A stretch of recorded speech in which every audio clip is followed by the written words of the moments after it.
Have you ever poured your heart out, tried to be seen, and still felt like a ghost in your own life? You show up, you give it your all, but the recognition you crave just never comes. It's a lonely feeling, isn't it? You're stuck in this exhausting loop trying to prove your worth, to fill the room with your presence. Yet a voice inside keeps whispering, you're still not enough. But what if the entire game is rigged? What if the very act of chasing approval is what makes it vanish? True magnetism, the kind of unshakable confidence that commands a room without a single word, isn't built on noise or performance. The ancient Stoics understood a powerful secret. The ultimate source of power isn't found in the applause of others, but in the silent, disciplined fortress of your own mind and actions. They didn't beg for attention. They cultivated a version of themselves so aligned, so calm, that respect naturally gravitated towards them. If you're tired of seeking and ready to become the person others can't help but notice, make sure to subscribe. This is about building a life of genuine substance, not just fleeting validation. Let's begin. Command your physical presence, the silent language of confidence. The moment you enter a space, before you even speak a single word, you've already communicated volumes. It's not your watch, your shoes, or your title that does the talking. It's the story your body tells. Here's a truth that might sting. If you walk in with your shoulders rolled forward, your gaze fixed on the floor, your body curled inward as if asking for permission to exist, people will instinctively look past you. They won't know why, but they'll sense you don't truly own your spot in the room. Your physical form is a billboard for your internal state. When you shrink, you signal insecurity. You broadcast, I don't really belong here.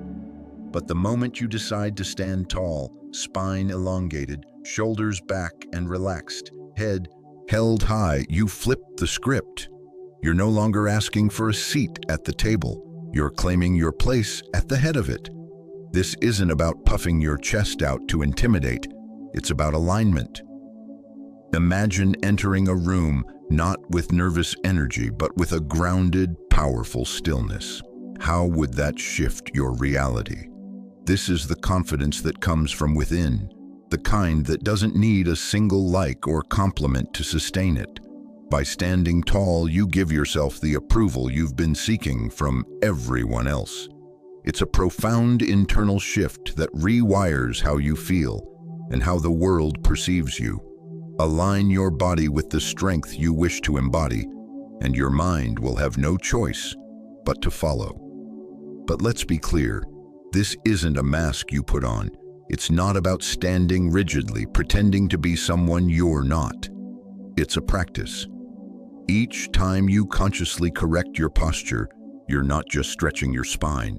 You're forging a new neural pathway. You're telling your brain, this is who we are now. Over time, this powerful stance becomes your autopilot.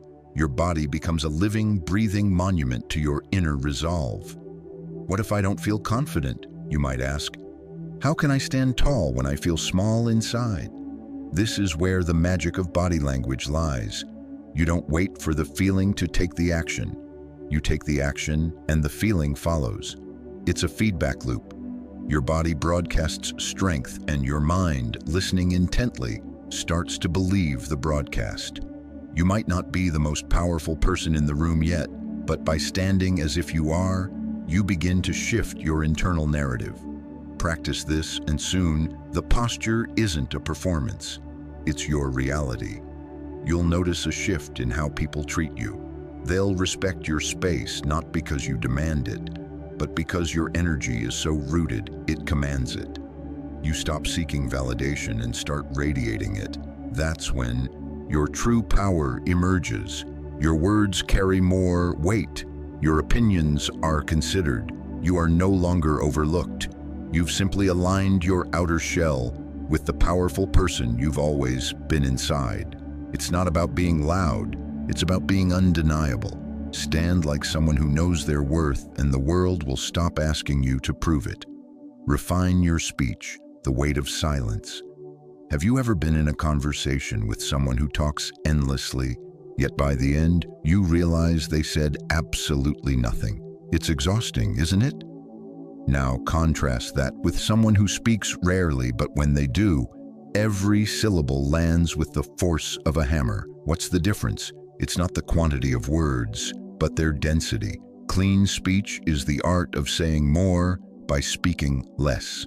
It's not about filling the terrifying void of silence with nervous chatter to seek approval. It's about understanding that silence itself is a form of communication, a sign of comfort, strength, and self-possession. People who are uncomfortable in their own skin rush to fill every pause. Their words are often just reactions to the quiet, a desperate attempt to keep the attention on them. But those who have mastered themselves know that words are a resource, not a reflex. They are selective. They speak with intent. They understand that when you speak less, every word you do utter becomes a pearl of great price. This practice begins with a simple internal filter. Before you speak, pause and ask, is it true?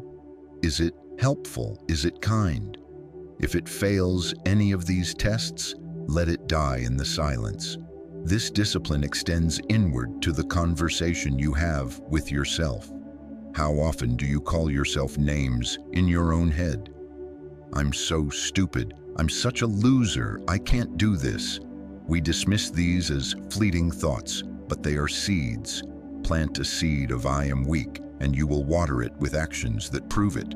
Your internal dialogue is the architect of your external reality. You must learn to speak to yourself as you would to someone you are mentoring, someone you believe in with all your heart. Carl Jung observed, "You are what you do, not what you say you'll do." This applies to your self-talk as well. What you repeatedly tell yourself, you become. When you purge your language of self-deprecating junk, your words gain power. You speak with conviction, and the world leans in to listen. Cleaning up your speech also means creating space for others. Have you ever been trapped with a non-stop talker? It's suffocating. When you dominate a conversation, you leave no room for connection. By talking less, you learn to listen, truly listen. And listening is a superpower. It's not just waiting for your turn. It's absorbing, understanding, and valuing the other person. When you do this, people feel seen. And when you finally choose to speak, your words land with 10 times the impact. But let's go deeper. Have you ever caught yourself saying, "I'm not a morning person," or "I'm just not good at public speaking"? These aren't harmless observations. They are self-imposed prisons. They are prophecies you are forcing yourself to fulfill. Shift your language to one of possibility. Instead of "I can't," try "I am learning." Instead of "I'm a failure," try "I stumbled and I'll get back up." The words you use to describe yourself are the chisel and hammer that sculpt your identity. So start today, pay attention, catch the negative self-talk and replace it with affirmations of growth. Practice the power of silence. When you do speak, make it matter. When you stop begging for validation with your words, people will start respecting you for the depth of your character. This isn't just about better conversations. It's about building an unshakable core. Speak with intention, or let your silence do the talking. Embrace the uncomfortable, where resilience is forged. We all know the feeling, the warm cocoon of your bed on a cold morning, the siren call of the sofa after a long day. The path of least resistance is paved with comfort, and it leads nowhere. Growth, real growth, is a brutal, uncomfortable process. It happens in the moments you'd rather quit. If you want a mind of steel, you must stop running from discomfort and start running towards it. Every single time you choose the easy way, you're casting a vote for a weaker version of yourself. Think about it. The moments that define you, the times you learned the most, were they the times you were lounging around? No. They were the times you were pushing through a difficult workout, having a hard conversation, or staying up late to finish a project. Discomfort is the chisel that sculpts the statue from the marble block. It's not about seeking pain for its own sake, but about understanding that the friction of challenge is what polishes your character. Take a cold shower, skip a meal to practice discipline, wake up early to exercise even when your bed is begging you to stay. These aren't just acts of masochism, they are training drills for your mind. Each time you do what you don't want to do, you prove to yourself that you are in control, not your feelings, not your excuses. You are the master. You might be thinking, why would I willingly make my life harder? That's the exact point. The hardness is the teacher. When you face discomfort head-on, you expand your perceived limits. You realize that the walls you thought were solid were just made of smoke. The small discomforts you conquer today, the cold shower, the extra mile, build the muscle memory you'll need for the big challenges life inevitably throws at you. When you lose a job, face a health scare, or go through a breakup, you won't crumble. You'll stand firm because you've trained yourself to stand firm when it was easier to fall. Think of it as building a resilience muscle. The more you work it, the stronger it gets. The things that once seemed impossible, public speaking, asking for a raise, ending a toxic relationship, begin to feel manageable. You are literally training yourself to become the person who can handle anything. So next time you feel the pull of the comfortable, remember this: comfort is a slow death. The moments you don't want to push through are the very moments that define who you are becoming. Embrace the suck. Welcome the burn. That's the sound of you getting stronger. Every step outside your comfort zone is a step toward the most resilient, capable version of yourself. Command your focus, the energy that expands. Do you ever feel like your brain is a browser with 47 tabs open, all of them playing music at the same time? That mental chaos isn't just annoying, it's a massive energy leak. You feel drained, scattered, and powerless because your attention, your most valuable asset, is being chopped up into a million tiny pieces and handed out for free to every notification, every buzz, every passing thought. The truth is stark. Your attention is your life. What you focus on, you magnify. It expands and fills your reality. When you let the world yank your focus around like a dog on a leash, you give away your power. We live in an attention economy, and every app, every website, every advertisement is fighting to steal yours. They want to hijack your focus because they know that's where your power lies. If you want to build mental strength, you have to become a fortress. You have to guard the gates of your mind. This starts by turning down the noise. It's about consciously deciding, I will not be a puppet for the algorithm today. It's about moving from a life of reaction to a life of intention. Think about your daily habits. When you eat a meal, do you taste the food, or are you scrolling through a feed? When you're with a friend, are you truly listening, or are you thinking about what you're going to post later? Mastering your attention means being fully present. It's about reclaiming that scattered energy and focusing it like a laser. And here's the beautiful part. When you learn to focus on one thing at a time, you become magnetic. People are starved for genuine connection. When you give someone your undivided attention, when they feel your complete presence, it's intoxicating. You stand out in a world of fractured, distracted minds. This isn't just a productivity trick, it's a way of being. The first step is to slow down. Notice when your mind starts to wander and gently, without judgment, bring it back. Practice single tasking. When you're working, just work. When you're talking, just talk. When you're walking, just walk. You'll be amazed at the power that comes from simply being present. It feels like reclaiming lost energy, like finally taking a deep breath after holding it for years. As you build this habit, the chaos in your head begins to settle. the noise fades. You start showing up as the calm, focused, powerful person you've always wanted to be. You become a force, not a feather blown about by every wind. Remember, focus is magnetic. The more you train it, the more others will feel its pull. Sharpen your attention, and you'll see that your life sharpens with it. The scattered energy is replaced with a grounded presence that attracts the right people and opportunities, simply because you are fully there. Fortify your body, the temple of a strong mind. There's a truth many try to ignore. Your mind and body are not separate entities. They are one integrated system.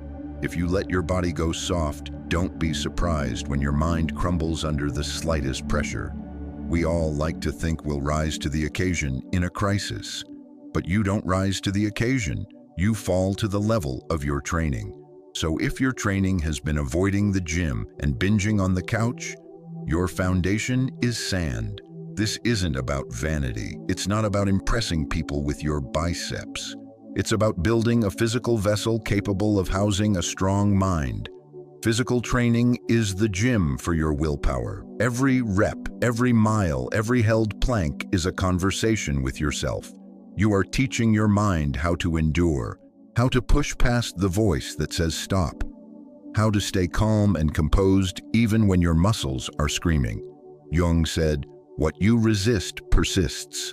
If you resist the challenge of physical discipline, you are making every other challenge in your life harder. Your body is the foundation. Neglect it, and the whole house of cards collapses. When you build physical strength, you are building mental resilience. The discipline required to show up day after day, the grit to finish that last set, the patience to see slow progress, these are the exact same muscles you need to navigate a difficult career, a stressful relationship, or a personal crisis. Physical challenges teach you to stay grounded in chaos. It's easy to talk about discipline, true. Discipline is forged in the sweat of a tough workout. The trap most people fall into is chasing quick results. They want the six-pack in 6 weeks, but real strength, both physical and mental, is built through slow, consistent, controlled effort. It's the compound interest of self-improvement. The discomfort you feel during a run is teaching you how to remain composed under pressure. Those lessons don't stay in the gym. They leak into every aspect of your life. You don't need to become a bodybuilder. You just need to move your body with purpose. Whether it's lifting, running, yoga, or a long walk, treat each session as an opportunity to sharpen your mind. The small moments of discipline, holding a pose for 5 more seconds, running 1 more block, add up. Over time, they build a fortress of strength that supports you from the inside out. This is about building character. It's about showing up for yourself when no one is watching. Each time you push through physical discomfort, you're casting a vote for the strong, resilient person you are becoming. That mental fortitude stays with you long after the workout ends, helping you navigate life with greater calm and confidence. Physical discipline will begin to shape your entire approach to life. You'll stop avoiding challenges and start seeing them as opportunities to grow. So commit today, not to impress others, but to build the unshakable foundation your mind deserves. Your mind and body will thank you. Live with virtue, the unshakable core. We talk a lot about discipline, focus, and confidence, but without a moral compass, without virtue, these traits are hollow. They can easily twist into arrogance and manipulation. You can have the posture of a king, the speech of a poet, and the focus of a monk. But if you lack integrity, people will sense it. They might be impressed for a moment, but they will never truly respect you. True, lasting strength is built on a bedrock of virtue. It's the quiet force that commands respect, not just from others, but from yourself when you look in the mirror. Living with virtue is about aligning your actions with your deepest values. It's about becoming who you truly are, not just who you think others want you to be. As Jung said, The privilege of a lifetime is to become who you truly are. When your integrity is intact, your words and actions are in perfect sync. You stop performing and start living authentically. You hold yourself to a standard that is independent of external validation. This internal alignment generates a self-respect that radiates outward. Your presence becomes solid, trustworthy, undeniable. But virtue isn't built in grand, heroic gestures. It's forged in the small, seemingly insignificant choices you make every day. It's keeping a promise you made to a child, even when it's inconvenient. It's returning the extra change the cashier gave you by mistake. It's doing the right thing when absolutely no one is watching, simply because you respect yourself. These small acts of integrity are the bricks and mortar of your character. And when your character is solid, it becomes a magnet. People are drawn to your authenticity because it's so rare. In a world of filters and facades, a real person stands out like a mountain. Living with integrity isn't the easiest path. It's often more inconvenient, more challenging. It's harder to tell the truth when a lie would be easier. It's harder to stand up for what's right when it's unpopular. But this is the path that leads to genuine, lasting power. When you choose virtue, you build a life of meaning, not just surface-level success. Your confidence isn't based on applause that can fade. It's based on the unshakable knowledge that you are living in alignment with your own code. That is a type of confidence that cannot be shaken by any outside force. People of true integrity don't need to convince you of their worth. They simply are. Their strength isn't loud or showy, but it's undeniable. When you start living from this place, everything changes. You stop second-guessing. You stop hiding. You show up fully in all your truth, and your presence becomes a force of nature. When your inner world is in order, your outer world can't help but follow. You stop reacting to the world and start moving through it with intention and grace. So start small. Be honest in the little things. Keep your promises. Do the right thing when it's hard. Over time, these acts will compound. Your life will reflect the integrity you carry inside. In a world full of noise and manipulation, living with virtue will make you stand out, not because you're trying to be different, but because you've chosen to be real. And that, my friend, is what true, unassailable strength looks like. The quietest person in the room often has the most power because they are completely grounded in who they are. Thank you for committing to this journey with Stoic Mindset Mastery. If you're ready to take the next step, click on one of the videos on your screen now. Keep building that inner fortress, and I'll see you in the next one.